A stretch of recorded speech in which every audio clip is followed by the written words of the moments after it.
നമസ്കാരം. കാലം മാറിയതറിയാത്തവർക്ക് നേരെ 3 പേർ വിരൽ ചൂണ്ടുന്നു. സെയിലിംഗ് കമന്ററി ആരംഭിക്കുന്നു.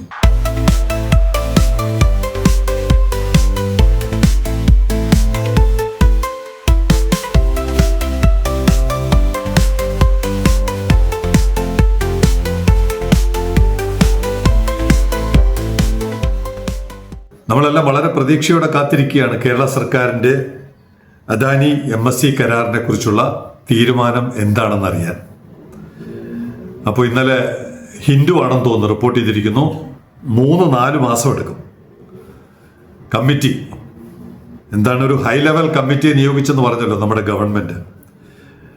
സുരേഷ് കുമാർ എഴുതിയിരിക്കുന്നത് എങ്ങനെയാണ്: അദാനി MSC കരാർ പരിശോധിക്കാൻ 3 മാസം വേണമെന്ന് കേരളത്തിലെ പരമോന്നത ഗുമസ്തന്മാർ അടങ്ങിയ കമ്മിറ്റി പറയുന്നു. ഇതെന്തിനാണ് ഈ 3 മാസമെന്ന് നമുക്ക് മനസ്സിലാവുന്നില്ല. കാരണം 290 പേജസേ ഉള്ളൂ ഈ റിപ്പോർട്ട്. ഒരാഴ്ച പോലും വേണ്ട ഇതൊന്ന് കുത്തിയിരുന്ന് മനസ്സിലാക്കി പഠിക്കാൻ, ഒരാഴ്ച പോലും വേണ്ട. പക്ഷേ അതോടൊപ്പം ഒരു കാര്യം കൂടെ മനസ്സിലാക്കാം: ഈ പറയുന്ന കമ്മിറ്റി അംഗങ്ങൾ ഇത് മാത്രം ചെയ്യാൻ ബാധ്യസ്ഥപ്പെട്ടവരല്ല. അവർക്ക് ദൈനംദിന പ്രവർത്തനങ്ങളല്ലാതെ ഉണ്ടാവും. അതുകൊണ്ട് മുഖ്യമന്ത്രി അവരെ കുറച്ച് ഒന്ന് ഫ്രീ ആക്കി കൊടുക്കണം. കാര്യം പ്രധാനപ്പെട്ട ഒരു കാര്യത്തിൽ തീരുമാനമെടുക്കാൻ അവർക്കൊരല്പം ഒഴിവ് കൊടുത്താൽ അവരത് പഠിച്ചു മനസ്സിലാക്കി റിപ്പോർട്ട് എത്രയും വേഗം നൽകും. റുട്ടീൻ തലവേദനകൾക്കിടയിൽ ഇതും കൂടി ചെയ്യേണ്ടി വരുമ്പോൾ നമ്മളായാലും ചിലപ്പോൾ കുഴഞ്ഞു പോകും. എന്തായാലും 2-3 പേർ അതിനുള്ള മറുപടി നൽകുന്നുണ്ട്. അരുൺ ജി ശങ്കർ: ഭരണപരമായ കാര്യങ്ങൾക്ക് AI ഉപയോഗിക്കാമെന്ന് ബഹുമുഖ്യമന്ത്രി VD സതീശൻ പറഞ്ഞതായി ഓർക്കുന്നു. AI ഉപയോഗിച്ച് വളരെ പെട്ടെന്ന് കരാർ പരിശോധിക്കാൻ കഴിയുമല്ലോ. എന്തിനാണ് അവർക്ക് 3 മാസം? Joseph MA: 3-4 months ridiculous. Sailing കമന്ററിയുടെ പേടി അതല്ല, 3-4 മാസം MSC കാത്തിരിക്കുമോ എന്നുള്ളതാണ്. ഇന്നലെ നമ്മൾ എന്താണ് അവതരിപ്പിച്ചത്? ദുബായ് ഇന്ത്യൻ ഓഷ്യനിൽ അല്ലെങ്കിൽ അറബിക്കടൽ, ഒരാൾ തിരുത്താൻ ശ്രമിച്ചിട്ടുണ്ട്. നമ്മൾ ഇന്ത്യൻ ഓഷ്യൻ എന്ന് സ്ഥാപിക്കുന്നത്, നമ്മൾ എന്തിനാണ് അറബിക്കടൽ എന്ന് പറയേണ്ടത്? ഇന്ത്യൻ ഓഷ്യനിൽ ഒരു തുറമുഖം പണിയാൻ ദുബായ് തീരുമാനമെടുത്തു മുന്നോട്ട് പോവുകയാണ്. MSCക്ക് വേണമെങ്കിൽ ദുബായുമായിട്ട് ഇവിടെ വരുന്ന കരാർ ഒപ്പിട്ടുകൂടെ? എന്തിനാണ്? ശ്രീലങ്ക ശ്രമിക്കുമല്ലോ. ശ്രീലങ്കയ്ക്ക് മനസ്സിലായി വെടിഞ്ഞത്തെ ഈ കാർഗോ മുഴുവൻ പോകാൻ പോകുന്നത് ശ്രീലങ്കയിൽ നിന്ന്, കൊളംബോ പോർട്ടിൽ നിന്നാണ് ഇങ്ങോട്ട് MSC ഷിഫ്റ്റ് ചെയ്യാൻ പോകുന്നത്. അതുകൊണ്ട് നമ്മളെക്കാൾ വലിയ ഉദാര വ്യവസ്ഥകളോടെ MSCയുമായി കരാർ ഒപ്പിടാൻ കൊളംബോ പോർട്ട്, ശ്രീലങ്കയിലെ തന്നെ ഹമ്പൻടോട്ട, ഇപ്പുറത്ത് സലാല, ആർക്ക് വേണമെങ്കിലും MSCയുടെ ഓഫർ തിരസ്കരിക്കാൻ പറ്റാത്ത ഓഫറാണ്. അതുകൊണ്ട് ഈ നിങ്ങൾ 3 മാസം 4 മാസം എടുത്ത് ഇത് പഠിച്ചു വരുമ്പോഴത്തേക്കും MSC ഇത് കാത്തിരിക്കുമെന്ന് നിങ്ങൾ കരുതുന്നത് നിങ്ങൾ ഈ പുതിയ ലോകക്രമത്തെക്കുറിച്ചൊന്നും കാര്യമായി ധാരണയില്ലാത്തവരാണ്. വളരെ പെട്ടെന്ന് MSCയുടെ തീരുമാനം മാറാം, മനസ്സു മാറാം. എല്ലാം ഇവിടെ തന്നെ ചെയ്യണമെന്ന് അവർക്ക് നിർബന്ധമൊന്നുമില്ല. അതുകൊണ്ട് ഇവിടുത്തെ ജനങ്ങൾക്കാണ് ആവശ്യം. കഴിഞ്ഞ സർക്കാരിൻ്റെ കാലത്താണ് നിങ്ങൾ ഈ തീരുമാനം എടുത്തിരുന്നെങ്കിൽ ഞങ്ങൾക്ക് മനസ്സിലാവും. കാരണം 1 വർഷം കഴിഞ്ഞിട്ട് ഗേറ്റ് തുറക്കാത്ത ഒരു ഗവൺമെന്റ് ആയിരുന്നു ഭരിച്ചിരുന്നത്. അവർക്ക് പറ്റിയ ആളുകളായിട്ട് നിങ്ങൾക്ക് അവരോടൊപ്പം ചേരാം. പക്ഷേ ഇവിടെ ഒരു ഗവൺമെന്റ് മാറി, ജനങ്ങളുടെ കാഴ്ചപ്പാടിൽ മാറ്റം വന്നിട്ടുണ്ട്. അവർക്ക് വളരെ പെട്ടെന്ന് തീരുമാനമെടുക്കണം. പരമാവധി ഈ ഗവൺമെന്റിനെ വിലയിരുത്താൻ 6 മാസത്തെ സമയം നൽകും. നിങ്ങളുടെ കാര്യമല്ല, ഗവൺമെന്റിന്റെ പ്രവർത്തനത്തെ ഞങ്ങൾ സെയിലിംഗ് കമന്ററി ഉൾപ്പെടെ വിലയിരുത്താൻ വെറും 6 മാസത്തെ സമയം. അത് കഴിയുമ്പോൾ LDFനെ സമീപിച്ചതുപോലെ തന്നെയായിരിക്കും ഈ ഗവൺമെന്റിനെ സമീപിക്കാൻ പോകുന്നത്. അതുകൊണ്ട് ഗവൺമെന്റിന് ചീത്തപ്പേരുണ്ടാക്കാതെ എംപവേർഡ് കമ്മിറ്റി, എല്ലാ പവറും ഉണ്ടെന്നാണല്ലോ, എംപവേർഡ്, പ്രത്യേക അധികാരങ്ങൾ മുഴുവൻ നൽകുമ്പോൾ ആ അധികാരം ഉപയോഗിച്ച് നിലവിലുള്ള പണിയൊക്കെ മറ്റ് സെക്രട്ടറിമാർക്ക് വീതിച്ചു കൊടുത്തുകൊണ്ട് നിങ്ങൾ 2 ആഴ്ച, പരമാവധി 2 ആഴ്ചക്കകം ഈ റിപ്പോർട്ട് നൽകാൻ മുന്നോട്ട് വരണം എന്നുള്ളതാണ് സെയിലിംഗ് കമന്ററിയുടെ അഭ്യർത്ഥനയാണ്. അത് നിങ്ങൾ ചെവിക്കൊള്ളും എന്നാണ് ഞങ്ങളുടെ പ്രതീക്ഷ.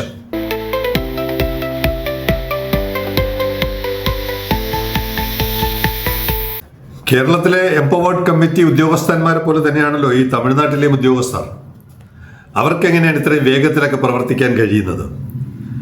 അവിടെ നമ്മുടെ ഒരു റിപ്പോർട്ട് കണ്ടിട്ടുണ്ട്. വിഴിഞ്ഞം തുറമുഖത്തിന്റെ വളർച്ചയ്ക്ക് ആനുപാതികമായി ഭൗതിക സൗകര്യങ്ങൾ ഒരുക്കുന്നില്ല, അല്ലെങ്കിൽ വിഴിഞ്ഞം തുറമുഖത്തെ മുഴുവനായിട്ട് ഉൾക്കൊള്ളാൻ കേരളത്തിന് ഇപ്പോഴും കഴിയുന്നില്ല എന്നുള്ള തരത്തിൽ ഇന്നലെ ഒരു റിപ്പോർട്ട് ടൈംസ് ഓഫ് ഇന്ത്യയിൽ ഉണ്ടായിരുന്നു. അതിന്റെ ഒരു പ്രതികരണം തമിഴ്നാട്ടിൽ നിന്ന് വന്നു, ചെന്നൈയിൽ നിന്ന് വന്നു. ചെന്നൈ അപ്ഡേറ്റ്സ് എന്നാണ്. വിഴിഞ്ഞം port grows so big that Kerala unable to support allied industries and infrastructure.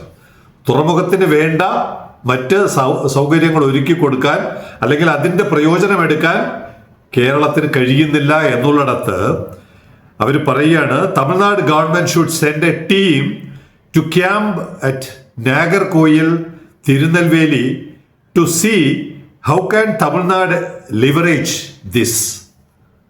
Keralam ഇത് ചെയ്യില്ല, കേരളത്തിന് ഇത് ചെയ്യാൻ അറിയില്ല. അതുകൊണ്ട് നമുക്ക് തമിഴ്നാടിന് എങ്ങനെയെങ്കിലും നമ്മുടെ വിഴിഞ്ഞം തുറമുഖത്തിന്റെ സൗകര്യങ്ങൾ അല്ലെങ്കിൽ അതിന്റെ പ്രയോജനം തമിഴ്നാട് എടുക്കണം. അതിനുവേണ്ടി ഒരു പ്രത്യേക ടീമിനെ നാഗർകോവിലോട്ടും തിരുനെൽവേലിയിലോട്ടും വിടണം.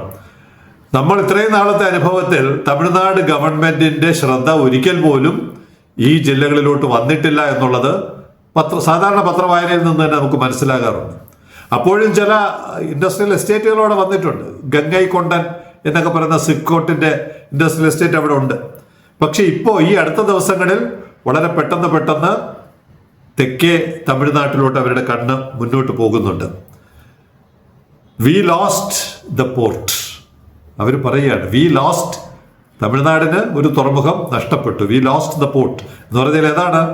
മദർ പോർട്ടാണ്, മെഗാ പോർട്ട് അവർക്ക് നഷ്ടപ്പെട്ടു. Let's not lose the jobs around it. എന്തായാലും തുറമുഖം നഷ്ടപ്പെട്ടു. തുറമുഖവുമായി ബന്ധപ്പെട്ട്, മദർ പോർട്ടുമായി ബന്ധപ്പെട്ട് വരാവുന്ന തൊഴിലവസരങ്ങൾ നമുക്കൊരിക്കലും നഷ്ടപ്പെടാൻ പാടില്ല. അതുകൊണ്ട് ഒരു പ്രത്യേക ഡെലിഗേഷനെ നാഗർകോവിലോട്ടും തിരുനെൽവേലിയിലോട്ടും അയക്കണം. നമ്മുടെ ഇവിടെ ഇരിക്കുന്ന ഉദ്യോഗസ്ഥരും ഇതൊക്കെ ഒന്ന് വായിക്കണം. ജനങ്ങൾ മാത്രമല്ല ഇതൊക്കെ വായിക്കേണ്ടത്, ഉദ്യോഗസ്ഥരും വായിക്കണം. എത്ര വേഗത്തിലാണ് തമിഴ്നാടിലെ വ്യവസായികളും വ്യാപാരികളും ഗവൺമെന്റും നമ്മുടെ തുറമുഖം ഉപയോഗപ്പെടുത്താൻ പരിശ്രമിക്കുന്നത് എന്നുള്ളിടത്ത് 3 മാസത്തെ പഠനമൊന്നും ഞങ്ങൾക്ക് ഉൾക്കൊള്ളാൻ കഴിയുന്നില്ല. അതേ സമയത്ത് തൈവാന്റെ ടീം, ഇവിടെ വന്നു പോയ തൈവാന്റെ ടീം, അവരുടെ ഒരു ഓഫീസ് അവിടെയുണ്ട്, TACC എന്ന് പറയും. ആ ഓഫീസിന്റെ പ്രധാനപ്പെട്ട ഉദ്യോഗസ്ഥൻ വീണ്ടും ആവർത്തിച്ചു പറയുന്നു, അവരുടെ ശ്രദ്ധ, തൈവാനീസ് കമ്പനികളുടെ ശ്രദ്ധ തമിഴ്നാട്ടിലെ തെക്കൻ ജില്ലകളിലോട്ടാണ് ഇനിയുള്ള ദിവസങ്ങളിൽ അവർ താല്പര്യമെടുക്കാൻ പോകുന്നത് അവിടെയാണ് എന്നവർ ആവർത്തിച്ചു പറയുന്നിടത്ത് നമുക്കൊരു റിപ്പോർട്ടിന് വേണ്ടി മാസങ്ങളും വർഷങ്ങളും നീട്ടിക്കൊണ്ടിരിക്കാം.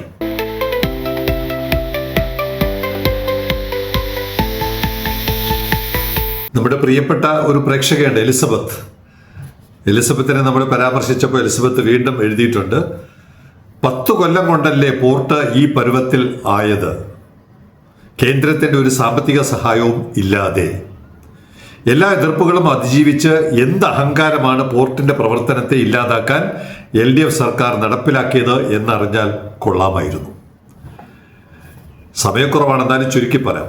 ഇപ്പൊ 2 പരിപാടി വിമാക് നടത്തി ഈ ദിവസങ്ങളിൽ. 2 പരിപാടി, 1000 കപ്പൽ വന്നപ്പോഴും നമ്മളെ കബളിപ്പിച്ച ജൂലൈ 18 കടന്നു പോയപ്പോഴും, ഈ 2 പരിപാടി അനൗൺസ് ചെയ്തപ്പോഴും സ്പെഷ്യൽ ബ്രാഞ്ച് എന്ന് പറയുന്ന കേരളത്തിലെ ഒരു വിഭാഗം ഇതിന്റെ കോർഡിനേറ്റർ, നമ്മുടെ കോർഡിനേറ്റർ മോഹൻകുമാറിനെ വിളിച്ച് എവിടെയാണ് പരിപാടി, എന്താണ് പരിപാടി, സെക്രട്ടറിയുടെ മുമ്പിൽ നടത്താൻ പാടില്ല, അല്ലെങ്കിൽ നടത്തുന്നുണ്ടെങ്കിൽ ലൗഡ് സ്പീക്കർ ഉപയോഗിക്കാൻ പാടില്ല, ബാനറിന് 5000 രൂപ കൊടുക്കണം തുടങ്ങിയ പല നിർദ്ദേശങ്ങൾ നൽകി.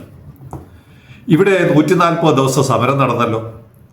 എന്തായിരുന്നു ഈ സർക്കാരും സംവിധാനവും സ്പെഷ്യൽ ബ്രാഞ്ചും ചെയ്തത്? ഈ സമരം വരുമെന്നും ആ സമരം പ്രശ്നമാകുമെന്നും സമരം സെക്രട്ടേറിയറ്റിൽ ആരംഭിച്ച ദിവസം കഴിഞ്ഞ LDF ഗവൺമെന്റിനെ ഞാൻ അറിയിച്ചതാണ്. ഞാൻ സെക്രട്ടേറിയറ്റിലെ മുഖ്യമന്ത്രിയുടെ ഓഫീസിനെ അറിയിച്ചതാണ്. ഈ സ്പെഷ്യൽ ബ്രാഞ്ച് പോലീസ് പറഞ്ഞതുപോലെ 2 വിരട്ടിയിരുന്നെങ്കിൽ 140 ദിവസത്തെ സമരം നടക്കും. ഞങ്ങളും നടത്തിയതുപോലെ അവരും സമരം നടക്കും. 2 ദിവസം 3 ദിവസം കൊണ്ട് സമരം ചൂട്ടും കെട്ടി എടുത്തുകൊണ്ട് പോയേനെ. അങ്ങനെ ചെയ്യാതെ 140 ദിവസത്തെ സമരത്തിന് വെള്ളവും വളവും വെളിച്ചവും പോലീസും സന്നാഹവും എല്ലാം ഒരുക്കി കൊടുത്തത് ആരാണ്? കഴിഞ്ഞ LDF സർക്കാരാണ്. അപ്പോൾ വേണ്ട കാര്യങ്ങൾ വേണ്ട സമയത്ത് ചെയ്തിരുന്നെങ്കിൽ, നേരത്തെ സെയിലിംഗ് കമ്മിറ്റി ഇത് ഉപയോഗിച്ചു, stitch in time saves nine. ഒരു കാര്യം ചെയ്യേണ്ട സമയത്ത് ചെയ്തിരുന്നെങ്കിൽ പല അപകടങ്ങളും ഒഴിവാക്കാൻ വരുന്നു. ഇവിടെ 140 ദിവസത്തിലൂടെ കോടിക്കണക്കിന് രൂപയുടെ നഷ്ടമുണ്ടായി. നിർമ്മാണം വൈകി. ലോകം മുഴുവൻ ഇൻവെസ്റ്റ്മെന്റ് ഫ്രണ്ട്ലി അല്ല, സമരങ്ങളുടെ കേന്ദ്രമാണ് കേരളം എന്നുള്ള മെസ്സേജ് നിങ്ങൾ ലോകം മുഴുവൻ എത്തിച്ചു. 1. 2, ഇനിയിപ്പോ നിങ്ങൾ പറയും പോർട്ടിന്റെ പണി പിന്നെയും നടന്നില്ലേ, 10 വർഷം കൊണ്ട് LDF അല്ലേ ചെയ്തത്. കരാർ പ്രകാരം അദാനി ചെയ്യാൻ ബാധ്യസ്ഥനാണ്. അദാനിക്ക് ചെയ്യാനുള്ള സൗകര്യങ്ങൾ നിങ്ങൾ ഒരുക്കി കൊടുത്തില്ലെങ്കിൽ, ഘട്ടം ഘട്ടമായിട്ടാണെങ്കിലും പണം കൊടുത്തില്ലെങ്കിൽ പലിശ സഹിതം പിന്നീട് കൊടുക്കേണ്ടി വരും. അതുകൊണ്ട് LDF ഗവൺമെന്റ് അതിന് അനുമതി നൽകി.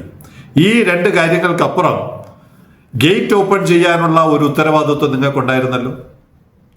2024 ജൂലൈ 11 സാൻ ഫെർണാണ്ടോ വന്ന അന്നു മുതൽ ഗേറ്റ് തുറക്കണമെന്ന് ഇവിടുന്ന് തൊണ്ട കയറി നിലവിളിക്കുകയായിരുന്നില്ലേ. ഗേറ്റ് ഇപ്പോഴും തുറന്നിട്ടില്ലല്ലോ. നിങ്ങൾ ഇറങ്ങിപ്പോകുന്നത് വരെ തുറന്നിട്ടില്ല. തുറക്കുമെന്ന് നിങ്ങൾ നിയമസഭയിൽ മഹത്തായ വചനങ്ങൾ പറഞ്ഞതല്ലാതെ നിങ്ങൾ തുറന്നില്ല. ഇങ്ങനെ എണ്ണി ഈ ഗവൺമെന്റ് ചെയ്ത ദ്രോഹം, ഈ പ്രൊജക്ട് നശിപ്പിക്കാൻ ഗവൺമെന്റ് ചെയ്ത ദ്രോഹം എണ്ണി പറയാം. 140 ദിവസത്തെ സമരം, ഗേറ്റ് തുറക്കാതെ ഒരു ചായ പോലും അഡീഷണൽ വിൽക്കാൻ സാഹചര്യം ഒരുക്കാത്ത LDFന്റെ നയം തുടങ്ങിയവ തന്നെയാണ് ഇപ്പോഴും ദേശാഭിമാനി പത്രം എഴുതിക്കൊണ്ടിരിക്കുന്നത്. വിഴിഞ്ഞം അന്താരാഷ്ട്ര തുറമുഖത്തെ ദേശീയപാത 66 ബന്ധിപ്പിക്കുന്ന അപ്രോച്ച് റോഡിന്റെ നിർമ്മാണം പൂർത്തിയാകുന്നു. ഇപ്പോഴാണ് നിർമ്മാണം പൂർത്തിയാകുന്നത്. കഴിഞ്ഞ മാസം ഈ പാതയിലൂടെ കണ്ടെയ്നർ ലോറിയുടെ പരീക്ഷണ ഓട്ടം നടന്നിരുന്നു. പാത തുറന്നു കൊടുത്തില്ലല്ലോ. അപ്പോൾ പാത തുറന്നു കൊടുക്കുന്നതോടെ റോഡ് മാർഗമുള്ള കണ്ടെയ്നർ നീക്കം സജീവമാകും. 21-26 ദേശാഭിമാനി എന്താണ് എഴുതിയത്? വിഴിഞ്ഞം അന്താരാഷ്ട്ര തുറമുഖത്തെ ശനിയാഴ്ച 24/1/26 ജനുവരി മാസം എക്സിം കാർഗോ സേവനം ആരംഭിക്കുന്നതോടെ അയൽ സംസ്ഥാനങ്ങളിൽ നിന്ന് കയറ്റുമതിക്കായി ചരക്ക് എത്തിത്തുടങ്ങും. നിങ്ങളുടെ മുഖ്യമന്ത്രി ഉദ്ഘാടനം ചെയ്തു. കള്ള ഉദ്ഘാടനം, വ്യാജ ഉദ്ഘാടനം. റോഡ് തുറന്നു, ഗേറ്റ് തുറന്നു എന്ന് പറഞ്ഞ് മുഖ്യമന്ത്രി കള്ളം പറഞ്ഞു, മന്ത്രിമാർ കള്ളം പറഞ്ഞു, പത്രം കള്ളം പറഞ്ഞു. ഇപ്പൊ അതേ പത്രം പറയുന്നു ഈ പാതയിലൂടെ കണ്ടെയ്നർ ലോറിയുടെ പരീക്ഷണ ഓട്ടം നടന്നിരുന്നു. പാത തുറന്നു കൊടുക്കുന്നതോടെ. ഇത്രയും പച്ചക്കള്ളം പറയുന്ന ഒരു പത്രം പറഞ്ഞത് തന്നെ മാറ്റി പറയുന്നു. ഇതാണ് LDF ഈ 10 വർഷം കേരളത്തിൽ ചെയ്തു കൂട്ടിയത്. അത് തന്നെ നമ്മുടെ എലിസബത്ത് ആവർത്തിക്കുന്നുണ്ട്. 10 കൊല്ലമായി റെയിൽവേ കണക്ഷൻ ഇപ്പോൾ വരും എന്ന് പറയുന്നു. 10 കൊല്ലമായി റെയിൽവേ കണക്ഷന്റെ ഉത്തരവാദിത്വം ആർക്കായിരുന്നു? UDF ഗവൺമെന്റിനായിരുന്നു. ഇപ്പൊ 10 വർഷവും ഇതിന്റെ പുറത്ത് അടയിരുന്നവർ 2 മാസത്തിനകം നിങ്ങൾക്ക് പൊറുതിമുട്ടുകയാണ്, ശ്വാസം മുട്ടുകയാണ്. UDF സർക്കാരിനെ വലിച്ച് താഴെ ഇറണം. നിങ്ങൾ എഴുതുന്നതും പറയുന്നത് ദേശാഭിമാനിയുടെ ഈ കുറിപ്പിനെ കുറിച്ച് സോഷ്യൽ മീഡിയയിൽ വന്ന എന്താണെന്നറിയാമോ? ഉളുപ്പില്ലേ ഇവന്മാർക്ക്. ദേശാഭിമാനിയെ കുറിച്ച് പറയുന്നു, ഉളുപ്പില്ലേ ഇവന്മാർക്ക്. എന്തൊരു തൊലിക്കട്ടി. ആരാ ഈ പറയുന്നത്? 10 വർഷം വെറുതെ കളഞ്ഞിട്ടാണ് ഈ പറയുന്നത്. നാണമില്ലേ ഇവനൊക്കെ? സെയിലിംഗ് കമ്മിറ്റി ആവർത്തിക്കുന്നില്ല. ആത്മപരിശോധന നടത്തുക.